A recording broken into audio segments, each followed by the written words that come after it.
Wellness Show, episode 98. Oh, and by the way, watch right to the end. We have a special offer for everyone. Welcome to the Wellness Show, a podcast on health and wealth. I'm your host, Tyson Bannigan, the founder of the Extraordinary Healing Arts Academy.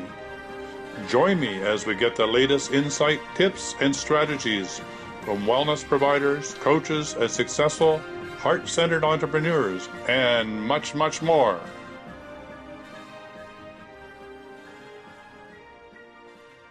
Welcome to the Wellness Show. And today we're going to talk with Courtni Hale.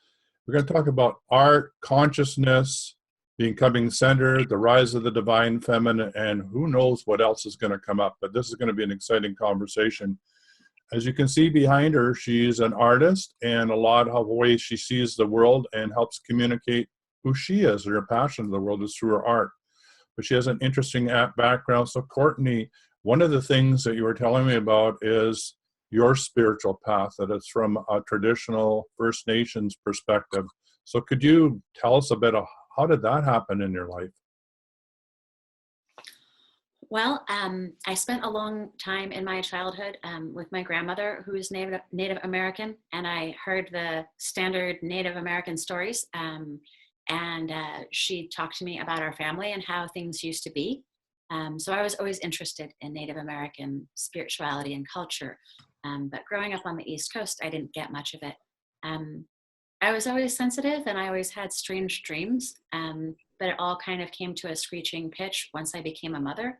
And I sought out the assistance and the advice of a Pueblo medicine man in Albuquerque, New Mexico. It was an interesting journey. When I first found him, he acknowledged that I was indeed having strange dreams, and he put me to work in his backyard building a kiva that eventually became our community's kiva lodge, and it was built by hand. So that was the first kind of wax on, wax off testing. We worked for 8 hours in the hot sun, and I worked side by side with him. So after that, he was more willing to talk to me, but he told me that there was no way I could ever become a shaman because I was culturally white. I asked what I would have to do, and he said I would have to learn to live from the earth because the common language would be a language of nature. He doesn't speak any Pueblo language, Tiwa, and so we couldn't use that language even if he spoke it, but I had to learn to speak the language of nature. So I spent the next 4 years learning how to farm, studying herbalism, and I finally came back and he agreed to train me. Wow, I think I'd like to do the whole interview just on that one topic itself. I know we want to go other places, but the language of nature, that is a powerful, powerful statement. I woke up with that this morning around the power of the language of nature, that's the common connection of being in the zone or in the divine flow, is our own human nature, inner nature, divine nature. It all has the word nature.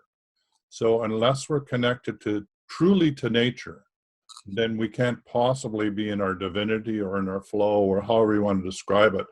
So that was my awareness this morning as I came out of the sleep consciousness into awakeness, that the inner and outer nature has to be one. And when they are, then magic can happen in our lives. So it's exciting to me that you're talking that way, that the common language between you and your mentor or shaman on your spiritual path was the language of nature. Absolutely. He is very scientific, and he has the perspective of being educated in a Western tradition and having a degree in engineering, I believe. And he had worked for Hewlett-Packard for many years and is really good with electronics and engineering and all of that. So he understands science, and a lot of the analogies he uses to talk about shamanism will be modern ones. So he calls himself the Electric Indian. And I find that really amusing. I love that. But really, most of the time that we spent together, we spent in nature. So we would plant his garden in his backyard each year, and we would save the seeds that his wife and his children like, and we would plant them. And, he's famous for doing these seed sovereignty conferences at Tesuque Pueblo, and effectively kept GMO seed out of New Mexico. And there would be wonderful people at these conferences like Winona LaDuke and Paul Stamets, and I think Vinanda, Shiva? Was it the last one? really amazing, internationally known people. So I got to learn from some of the best people in the world about seed sovereignty and activism. And that was a big part of what came out of my studies. So where was the conference that you went to? Traditionally, they were held at Tesuque Pueblo. Okay. They call New Mexico, of course, the land of enchantment or entrapment. And the entrapment began right away for me because the food that they had at the conferences was so amazing. It was all free. So they wrote, they wrote, what do you call it, grants in order to provide free entrance for people. So kids from the pueblos and teachers, people came from all over. And everybody said they just came for the food. I'm not sure about that, but we had this wonderful food that was all fresh and locally made. I fell in love with that food, with the atole and the squash and the corn and the smells of everything being roasted on a real fire. I had never experienced anything like that. So those three coming together, the squash and the corn and the bean, is really the basic food group that is really totally nourishing and sustaining. Like you say, that smell, the roasted, that connection, the land, the people, there's really no separation after a while. It even goes into your dream consciousness. So now it's emerging in your art. I mean, the way you attracted my attention was with the painting of Turtle Island. And I went, well, okay, I need to talk to this lady, because the charity that I created in the 70s was Turtle Island Earth Stewards, based on the legend of the turtle. And so I operated that into the 1980s, right? So it was about 30 to 40 years of bringing, I called it, strengthening the sacred connection between land and people was the purpose of the society. We helped place lands in trust. We helped deepen the connection between people all over the world. Like we worked with indigenous people in developing countries. In the environmental sector, we did mapping of bioregional areas for land claims for indigenous areas. Got to work with the Hopi, and anyway, it goes on and on. So when I saw that Turtle Island vision, I would even call it a vision that came through in your interpretation, the painting, it really spoke to me, because there's a lot in that painting. I don't know if you have access to it at the moment, but if you could just take a moment and tell me a little bit about what it means for you. I happen to have my portfolio right here. I usually keep it in my studio, but I have it here because of that broadcast I did the other day. That painting, part of why I went to see Patricio, who was my elder, was because my ordinary reality was breaking down. I didn't know it at the time, but I was living in a house that had E. coli in the well. It was an old house with an old well. And I think that was part of what was breaking down my ordinary reality. But also I think Spirit wanted to use me for something. And exactly what you're talking about is exactly what I was dreaming of. I was dreaming that I was in an eco-village in some future place where everything was sustainable, everything was grown there, and we had teaching from all these different masters who would come and visit. We were interconnected with all of these other eco-villages, and it was such a beautiful dream, it was hard for me to come back. So eventually I started asking the people at the eco-village, please, would you tell me how to get here? Because I can't go back to my normal life if I can't ever get here. Mm-hmm. Am I in heaven? Where am I? And it was this certain quality of the heart, of an expansive heart chakra that was kind of the hallmark of this eco-village. And so that's what I spoke to Patricio about when I first got there. And the answer that I got from Spirit and from the beings who were over there in the eco-village was, we need you to paint these paintings and we need you to take them to certain people. So Turtle Island, that painting that I was talking about the other day, was one that I painted to go and interview Masaru Emoto. And I went up to Rhinebeck, to Omega Institute, and it was a conference, and Joseph Chilton Pierce and Fred Allen Wolf and Miguel Ruiz and Masaru Emoto were all speaking. By the way, that's the shaman I work with. You just happened to. Miguel Ruiz? Well, actually, no. It's a different Miguel, but yes, but interconnected, yes. Okay. His son? Well, never mind. It doesn't matter. On with the Turtle Island story. Okay. So what do you know? I show up there, and Omega Institute was very kind. They put me up as a journalist and allowed me to do these interviews. And I made a print, a G-clay. Back then it was called a G-clay, of all of the art for all of the different people. And there was a different piece for each person. And this was the one for Masaru Emoto. Wow. And so I show it to him, and I give him the print, and he pulls out of his pocket a pamphlet from a turtle lodge that he had just been to in something like Saskatchewan, that the native people had constructed. And so it was beyond synchronicity. I mean, we both started crying like babies. Right. And, you know, just to know that sign from spirit, you're in the right place at the right time, you know? So here's this painting, and it was originally titled, Here We All Are Together on Turtle Island. And so here are all the different people on Turtle Island, all the different colors of people. And here's the central sun. That's an old symbol for the sun, a circle with a dot in the center. And then, you know, here's Mother Earth, and here's all of the spirits who are coming. You know, when we pray that these orbs come, and those are the little orbs that come to help us. Maybe our ancestors, maybe angelic beings, star ancestors. That's but I see them in your background too. Those little sparkles. Yes. That's essentially what those are. Yes, our interterrestrial or galactic neighbors. So I'm sure you understand, or you know about the legend of Turtle Island from the Hopi perspective, that there's two parts to the story. The first part is, you know, we all live in the back of an ancient turtle that sustains us, and if we don't take care of her, she'll roll over and sink beneath the sea. Legend has it that she's done that before and can do it again.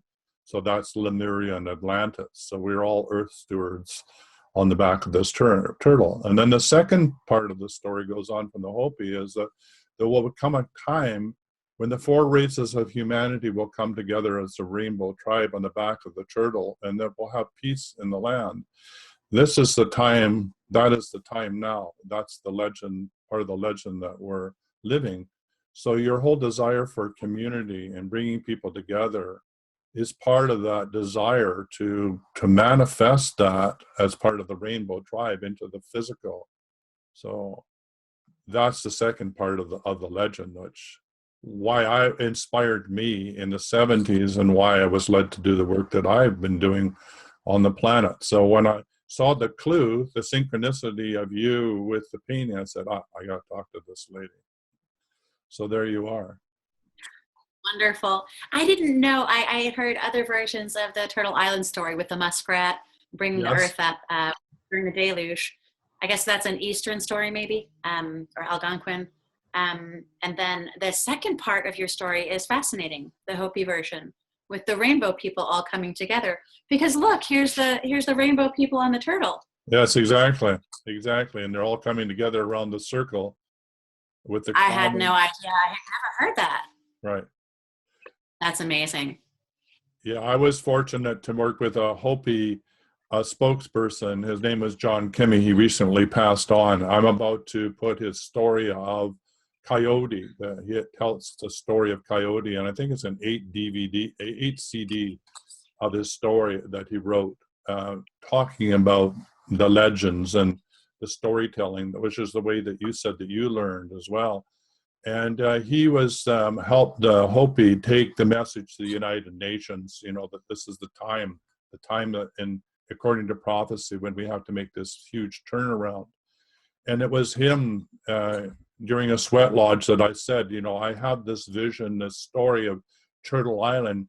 Can you confirm it? And he said, yeah. He said, that's exactly similar to the Hopi story. So that was my confirmation that what I was dreaming and feeling that was coming to pass, that I needed to be a part of, like you feel you need to be part of this, was part of a bigger vision, part of a bigger undertaking that was happening on the planet. So there you are. So I know that you do many things to bring that into the reality of the now. And one of them is your painting. So you were saying that you're guided in your paintings and that each painting has a message and a communication, and some of those are directly done for a person and the project, like Emoto or what he's bringing to the planet. Am I getting this right?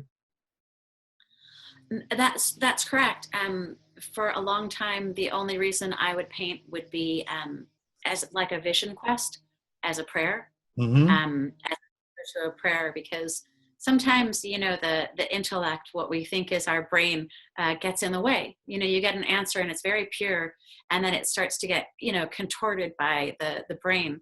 And so I thought, well, what if I just paint it? And I don't ask any questions, and I don't judge it, but I just paint it. And so I went through that for a really long time, and I put together interviews for a novel, and I actually wrote a novel on consciousness. And I have all of the paintings that go with each chapter. So for each interviewee, there was a specific painting. And when I went to them, they said, oh yeah, I know exactly what that painting means. And I was so relieved. It was kind of like a weight being taken off of my shoulders each time, because I didn't have the ability to find the painting vision and interpret it at once.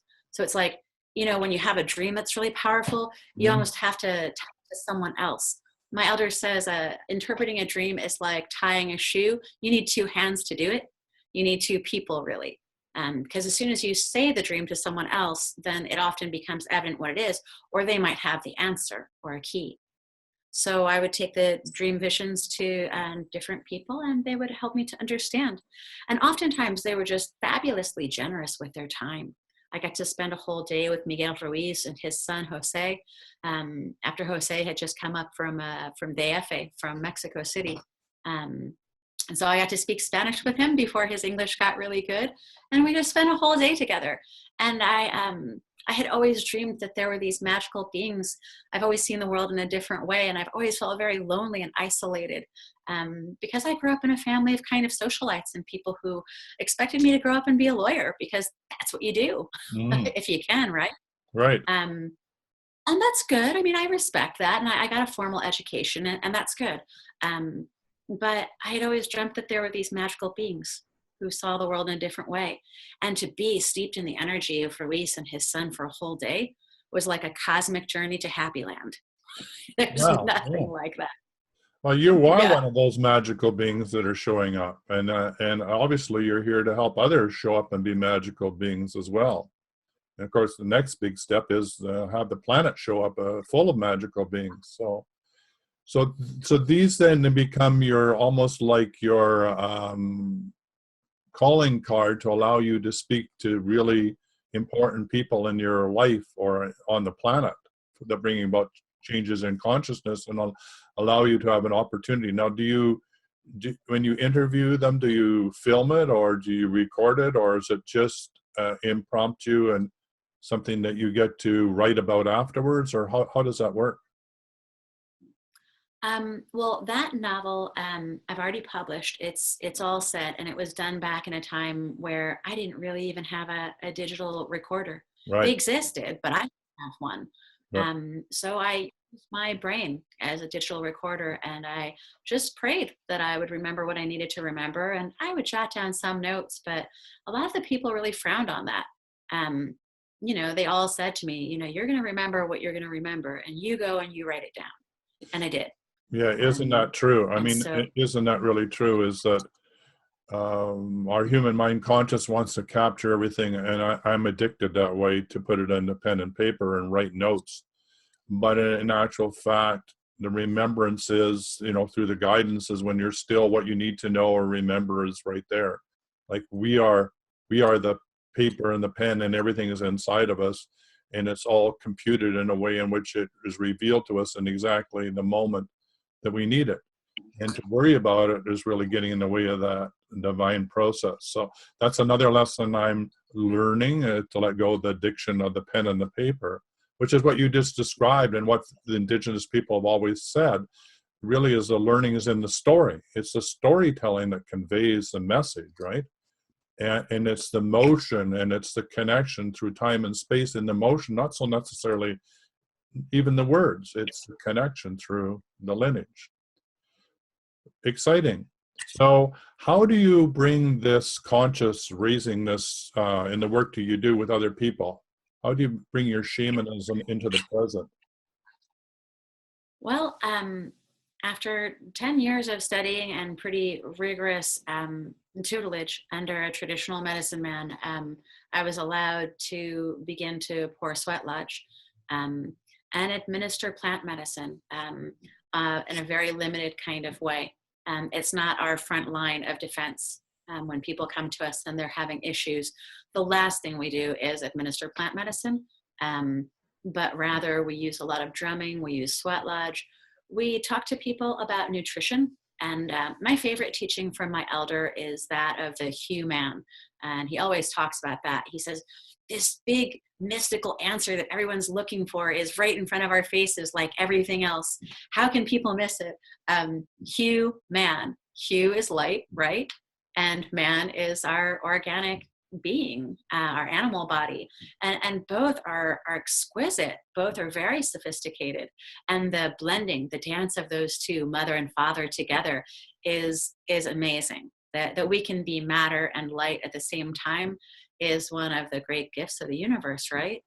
Absolutely. So we teach people how to use their mind. And of course, the mind is the connector. And yoga, yoga literally means to yoke, to connect the body and the mind. So it's that principle of developing the mind and just kind of gradually massaging away and washing away the PTSD and the genetic trauma, toxins, environmental toxins. So, we look at the body and then we look at spirit. And generally there's nothing wrong with spirit. It's a matter of how much light our bodies can hold and how much fighting our minds want to do during that process. Yeah, absolutely. My shaman said we are light, only light. That's sort of the mantra as we go through the day. I'm light, only light. I'm light, only light. And, the light is pure. The light is our divine essence. There's nothing to fix. There's nothing to repair. We are divinely perfect. It's our human mind consciousness that wants to get in the way of interpreting it in all sorts of stories that we tell, which are from the distortions we learned about how we were raised or how we misinterpreted, or like you said, how you were encouraged by your parents to fit in to a certain pattern that would be acceptable in society, like becoming a lawyer or whatever. And part of you knew that that was not your path. And so for all you empaths out there that are on, at that stage of wondering whether you should be following your vision or getting back in the box, in the mold, and doing what you're told, I encourage you, step out of the box, be who you are, be authentic, and because the world needs you. That's a side note. So when you say we, are you working with a group? Do you do this in community? Do you do it one-to-one? How do you do it? For the past quite a few years, I was living in Albuquerque in New Mexico, and there we have a very large community. We built a permanent sweat lodge. We call it a swigloo, but it's made out of cement because we have a fire ban oftentimes there. So it's the only way we were able to have a contained fire and be able to sweat. We have our Kiva lodge there and everything. Now that I'm out east, it's a little bit more challenging. So I'm tending to do a lot more one-on-one coaching. So I have private clients and they usually agree to at least 3 sessions in the beginning. And then what we do is we look at body, spirit, and mind. So in those 3 sessions, we'll evaluate how their body is doing. It's kind of like you can't really expect to have good results if you haven't taken care of your vehicle, right? Yeah, So I tell people, your experience spiritually is only going to be as good as your neurology. So let's look at what you eat. Let's look at, do you sleep well? Do you garden? Are you getting what your body needs? You taking care of it? And then in the next session, we usually look at the mind connection. And then we look at how to bring more of spirit into their life. So are you doing meditation? Are you doing yoga? How much do you understand of metaphysics so that you can take care of that, bring the spirit in? I do tarot readings. I do more of the traditional native readings. I really use whatever I can to help people to get a sense of where they're at and where they want to go. Some clients ask for custom design pieces like this, Mm-hmm. so I'll work with design occasionally when I find the right one. I had one in Santa Fe that was fabulous, and we would go into a client's home and we would do a drum journey. And I would take that person on a journey with me, and the designer would sit right there, and we would all have this profoundly similar sense of what the piece needed to be. So I'm using the same technique as I used for the novel, but for more of a mainstream purpose. It's still really doing the same thing though, because, you know, art without speaking, it actually changes the environment.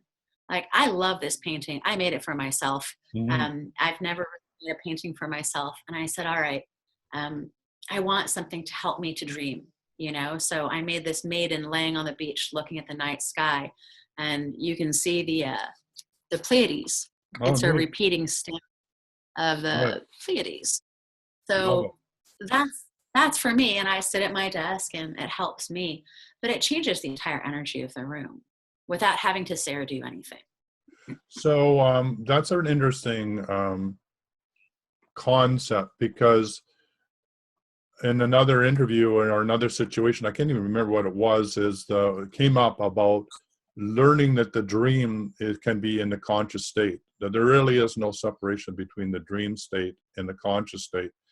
And of course, the Aboriginals in Australia have always said that, you know, the dream time is really the true time, and, you know, the awake time is maybe the sleep time. From their perspective, it's really, and then fascinating, you know, they say, well, you know, what did you think about, you know, man going to the moon? Oh, well, we've already been there, right? So, you know, they've already traveled there and already experienced what it is to be there. So I love the fact that, you know, when you look at that, it's almost as though the dream time and your awake time are becoming the same time. Does that make any sense? Yeah, and that's constantly what I'm trying to get closer and closer to, is that sense that it's not mutually exclusive. It's not either or. You know, it's only the Western mind that wants to say it's either this or that.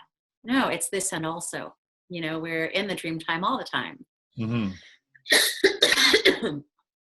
If we want to be, we can have access to that at the same time as being in our awake state.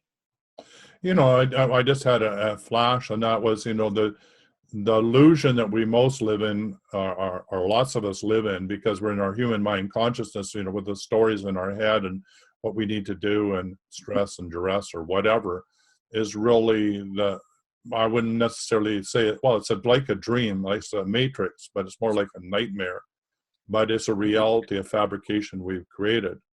And the real dream time is when you were let go of all that and you're part of the divine flow and the synchronicity of being in the right time at the right place. And maybe that is the true dream. You know, the dream and the dreamer, there's no separation. You're just part of it. And therefore magic can happen in your life. Otherwise, you're in somewhat of a fabricated nightmare, thinking that it's reality when in actual fact it's being fabricated out of your belief system from your mind. And of course, with your interest in physics and science, you could even explain that from a physical perspective, the difference between a wave and a particle.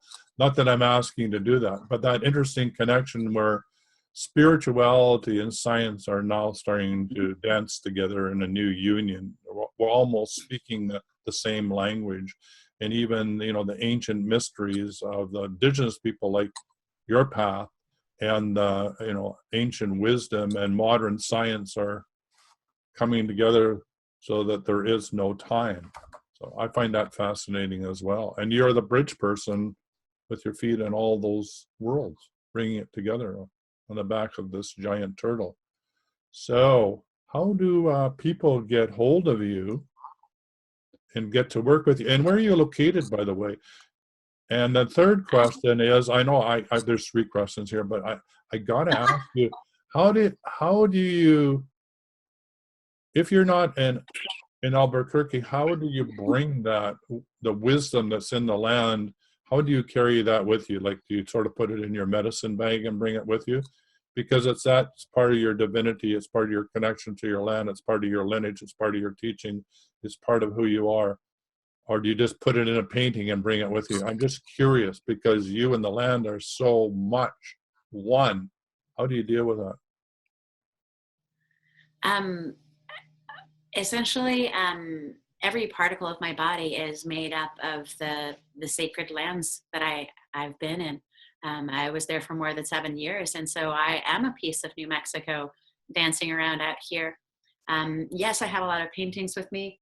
Um, I have the seed that I've carried for a long time, and I was Yeah. able to, grow my traditional squash, Yeah. my favorite, and lots of other things, sunflowers and arugula and mugwort. I have got it all growing in the yard here already. So that was a good way for me to connect, because all those plants are connected to their ancestors there, Right. and that helps me to stay connected. My artwork, and I carry it in my heart. And the other thing is, when I was coming out here and I was crying, and I asked my elder, what am I going to do? And see, even now I get teared up. What am I going to do without New Mexico? And he said, well, you'll have to make relations with the elements out there. You'll have to learn how to make relations with the ocean.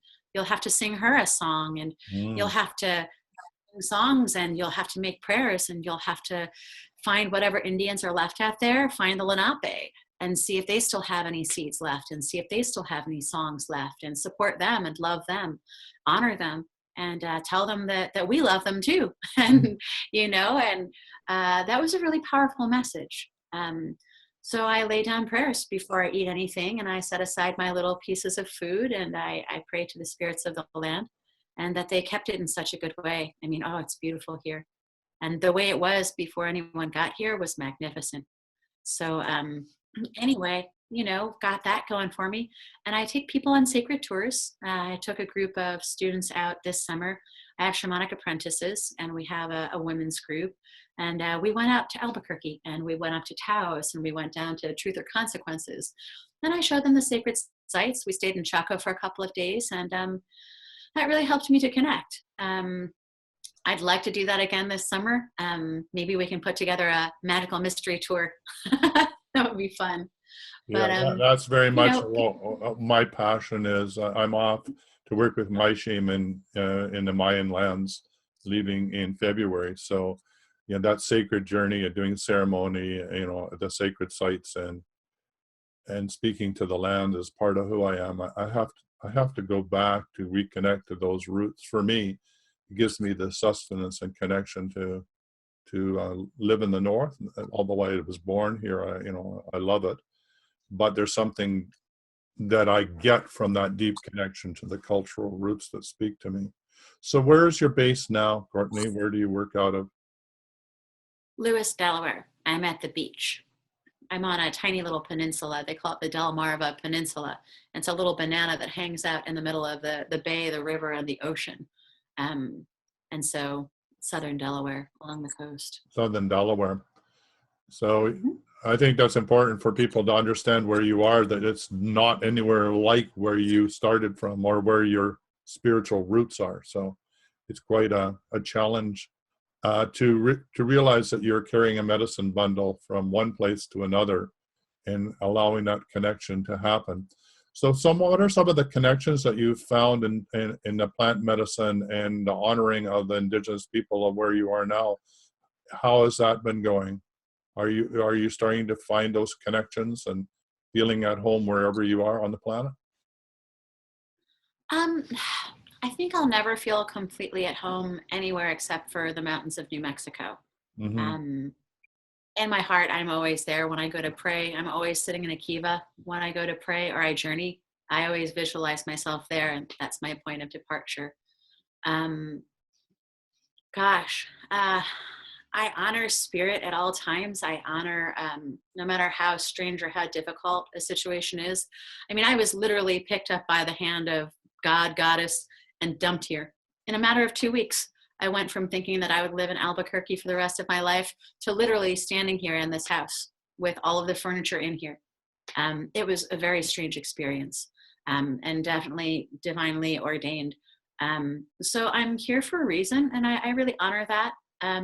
It's difficult. The plants in the garden help. I always tell people that as soon as I have plants growing, I'm going to feel a lot better. Food in my yard helps me to relax quite a bit in my plant ally. So that's going well. I have a little farmette back there, and I'm launching garden projects, and I grew a bunch of sunflowers, the mammoth Russians.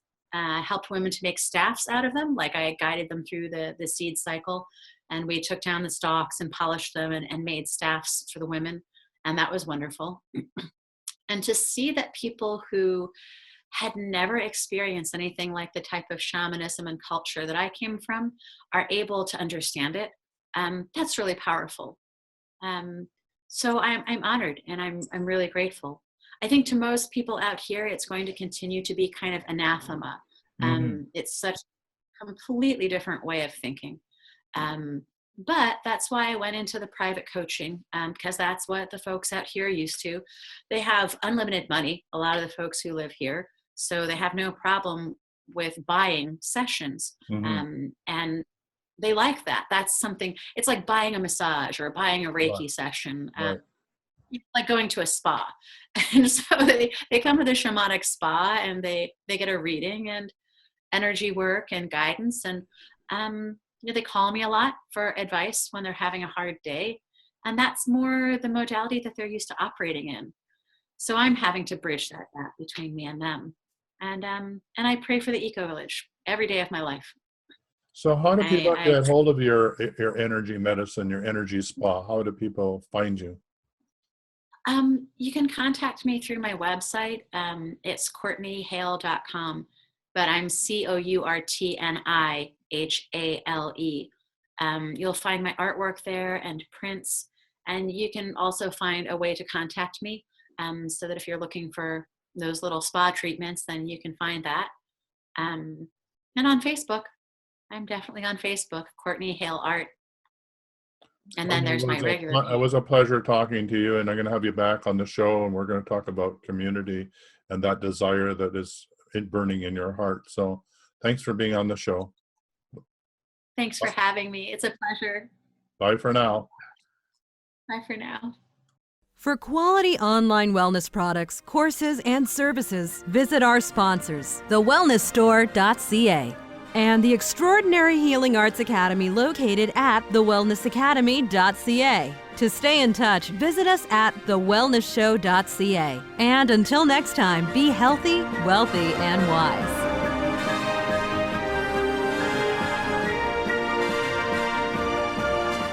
Hey, thanks for watching right through to the end. We do appreciate you here at The Wellness Show. And to show our appreciation at this wonderful time of year, we're going to be giving away a $50 gift certificate over the next 12 episodes.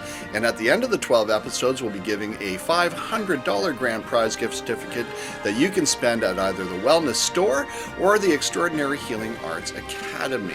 Now, how do I get in to win this? Simple. Like, share, comment, or subscribe to our channel, and then come over to our Facebook page, The Wellness Show, and let us know that you did so. While you're there, you can also comment and enter into the conversation about the current episode and have answers back from Tyson and the people that were interviewed. So again, like, comment, share, subscribe, and tell us you did so on the Facebook page, and we'll enter you in to win a $50 gift certificate, 12 of those, or the $500 grand prize gift certificate to be spent at the Extraordinary Healing Arts Academy or the Wellness Show. And happy holidays from me, Tyson Bannigan, and all of us at the Wellness Show and the Extraordinary Healing Arts Academy.